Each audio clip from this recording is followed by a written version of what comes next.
This is my Julie mango tree. I have it outside on this tree stump. I cut this tree down. I'm about to take it off of there just in case we get a high wind. Right now, I have plenty of blossoms on it. Every branch there's a blossom.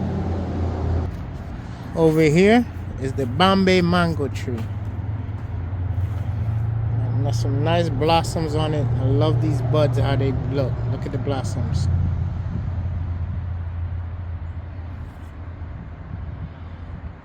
Love how it's looking. And this is the Bombay. This is the East Indian. Look like I'm gonna get some blossom on it. I had blossom earlier, but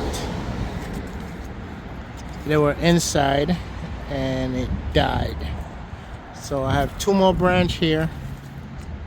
Look like I'm gonna have some blossom on them.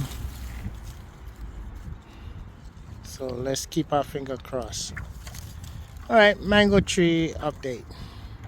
Catch you guys on the next one.